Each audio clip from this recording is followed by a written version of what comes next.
I am John Menbert. Trip na Trip simply shows the places, the values, and the culture that Filipinos possess. Keep up the good work. We're behind you. Oh, that is so sweet. Inspirasyon ng Trip na Trip. So that's our second one. The third one is from a Miroca Cruz. Ang tunay niyang name ay Rogie Sabado. Trip na Trip. Correct. Trip na Trip, continue exploring the beauty of the Philippines. The beauty which not all Filipinos can see. We're doing this for you guys. That's one of the biggest aims of the show. Pati yung mga hindi pa nadidiscover, dinidiscover pa natin. Okay, makinig ka, Francen. Ito naman ay galing kay Rice Navarro. Hi to Francen, kamusta po ang bakasyon?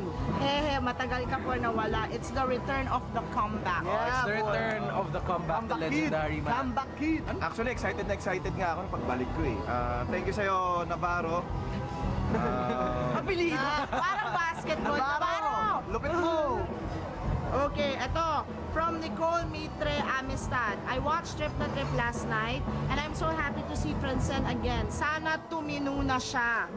Peace kay Kian naman. Hey, Mr. Prone Person, lagi ka po mag-iingat. Sabi ko nga kay Miss Kat noon, lagyan ka ng sash at nakasulat nga prone person. Hi, kahit napaka-late ng slot ng Trip na Trip, I always make sure na mapapanood ko yun. Kasi bukod sa magagandang lugar, ang haba ng tweet mo, email na to. Kasi bukod sa magagandang lugar na pinupuntahan nyo, lagi nyo kaming pinapatawa. We love you, Trippers. You guys are the best. Wow, thanks Nicole. We Para love sa you amin, too. kayo ang best. Okay, sunod naman ay galing kay Alejandro Aquino. Panalo talaga kayo sa discovery ng unpopular yet beautiful spots sa Philippines. I am loving the Philippines more. Yan yung sinabi ko kanina. Ang ating sixth tweet ay galing kay Christopher Yordong. The Trippers are Kuela. I love you, Kian. Ha ha ha. Rock and roll, Miss Kat. Nax. Plenty lovers of Kian. Double K. Diba? Double K. Double K.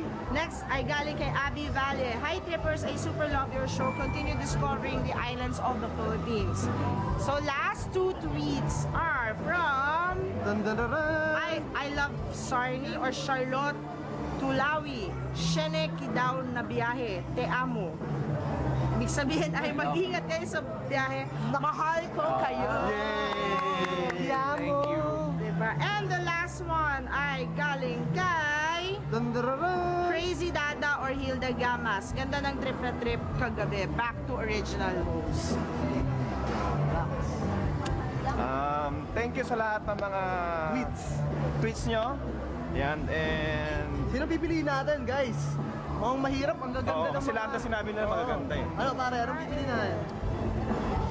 Ako gusto ko yung sinabi ni Nicole. Kasi Yung mahaba yung nobela? Oo. Si Nicole ba yun? Parang sinabi niya na lahat. Sinabi niya na lahat na sana tumino si Francen at lagyan daw kita ng sash. Alam niyo po, sa 6 months na pagbabakasyon ko, talagang nakapag-isip-isip na ako doon. Talagang, pag may temptation, lagi akong gano'n ako lagi. Uy, bakit? Na-tempt ka ba dati? Yun ba ibig ko sabihin? Hindi, ibig sabihin, ano? Bakit temptation? Di ba? Hindi, marami namang klase ng temptation eh. Dahil marami island na pupuntahan. minsan di ba pag pagod ka na, tapos maaga gising mo, tulog mo lang mamaya na, di ba? Tempted ka magpahinga. Yun. So, in short, tempting.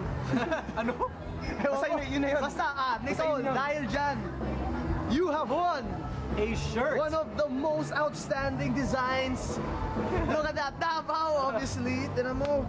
At ang symbol known sa Pilipinas, ang eagle. Yun. Thank you, Brian D, My Philippines. Thank you so much, Nicole. Please, you will receive a direct message from me and then you have to send me your contact details para maipadala namin sa iyo itong napakagandang shirt na ito. Maraming salamat po sa lahat ng nag-tweet. At kung kayo po ay gusto nang iparating sa amin yung mga mensahe ninyo, please follow me on Twitter, Kat De Castro. Kevin Lapena. Coming soon, by Twitter. In the making, pero pwede sa Facebook, persiagirl@gmail.com. Diyan ako Wait, alam mo, bago natin kalimutan, sino kulang sa atin? Si Jason, tsaka si Panyero. Bugs. Hi Jason, we miss you so much. Ang galing mo sa Pilipinas. Win na win. We're proud of you, my Diba? friend. Sana bumalik na si Robin Padilla para makabalik ka na rin sa show namin. Idol. O, salamat para sa kaibigan natin dito, Kat, si Jason ng Tribu. Oh, Jason. thank you, Sir Jason, Okay, so thank you sa ano. At saka yung ano niya, bago ano yun? Curve.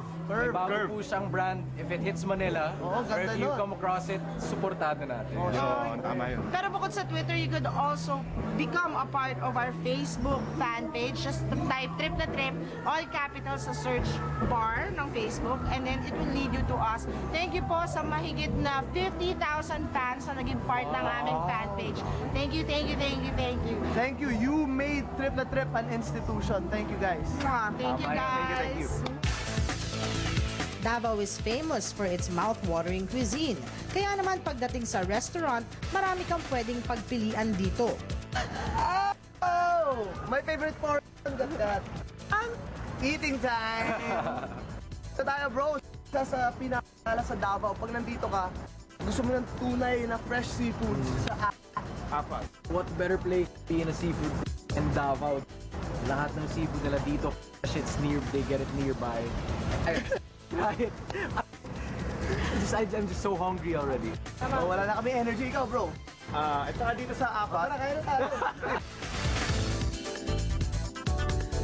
Sa Afat Seafood Plaza lang naman, matitikman ang pinakamasarap na luto ng crabs.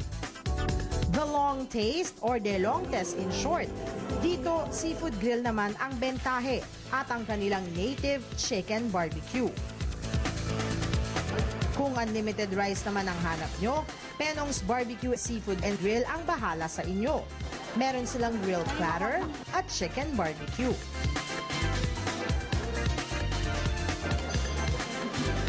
Wow! Nightlife! Ibang klase pagdating dito sa Davao City. Talaga, dito tayo sa long shots. At hindi lang ano to, hidden beauty dahil pag nasa daan kayo hindi mo makikita. Pagpasok mo, iba-ibang bar. Hidden beauty dahil pag nasa daanan ka lang, hindi mo mapapasok. Kailangan observe. Exactly. Parang if you wanna get away from the common places here in Davao, perfect to kasi konti lang yung tao dito tapos pwede kayo makipag-bonding kung sino man kasama. Aga pa bro, marami yung tao. Maraming tao. Yung nga, maaga pa. Ano yung pag mga alas 12, tatami na tao. Sanay na sanay din mga dyan dyan. Ano pa sa loob? Long Shots Bar has videoke. Dito, pwede kang makijamming sa kanilang banda, tulad ng ginawa ni Kakosa.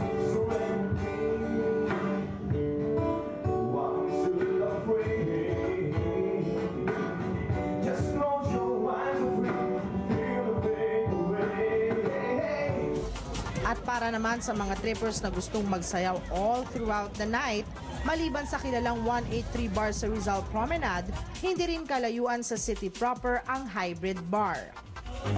Sa Hybrid, hindi sila magpapahuli sa mga bar sa Metro Manila at siguradong mapapaindak ka sa mga tugtugin.